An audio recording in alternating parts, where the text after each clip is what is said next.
The Reserve Bank of India has announced some measures to revive the economy. On his last day as Finance Minister, Pranab Mukherjee's parting shot is a loosening of norms so that the government can tap NRIs to boost dollar reserves. The dollar magnet is basically a multi-pronged strategy to hike investment limits set for foreign investors.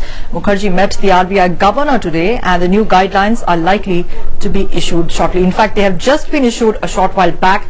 The RBI has decided to enhance investment by FIIs in government securities by $5 billion, bringing it up to $20 billion overall.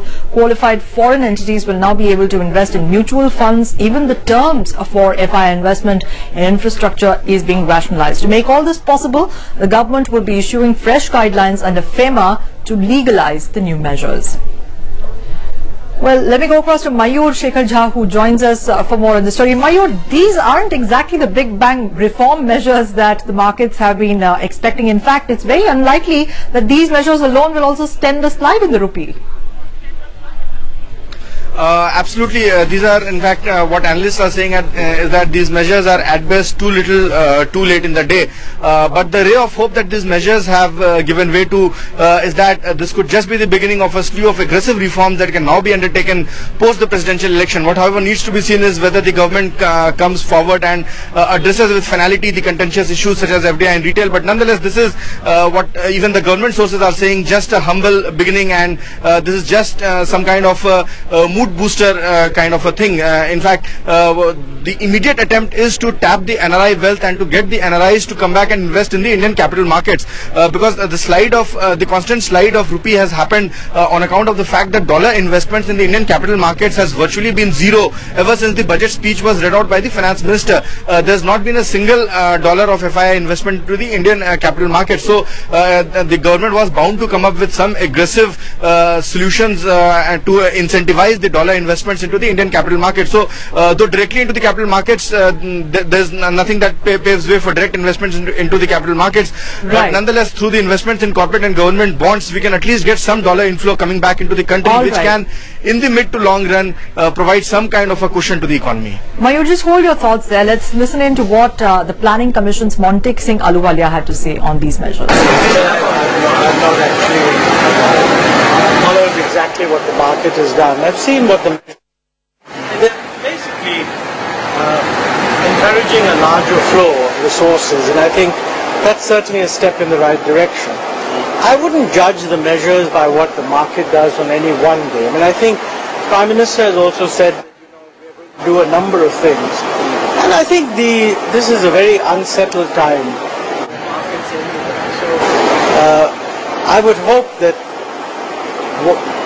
we will soon see a set of measures apart from what has also been announced, particularly on the implementation of large projects on which the PM has set up new mechanisms to move things faster. And I think when you see that happening, hopefully it will bring back confidence in the markets.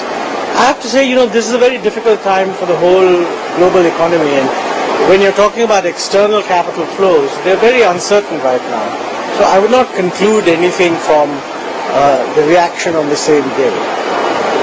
Sir, does the inherent weakness in the rupee, the slide in the rupee, 11% since March, doesn't it actually not reflect that the Indian economy, the growth, might have been, overhyped in some sense?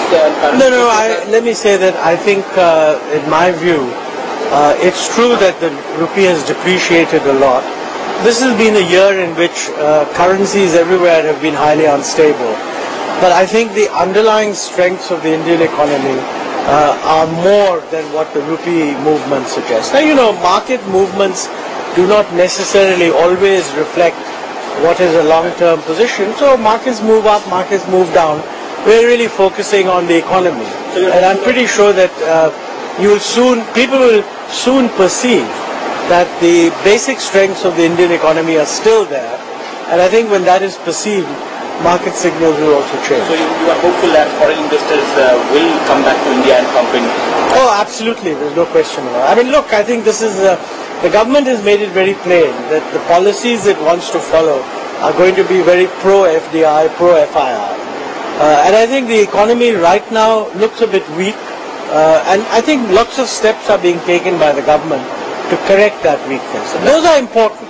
My feeling is in a few months' time that will become evident.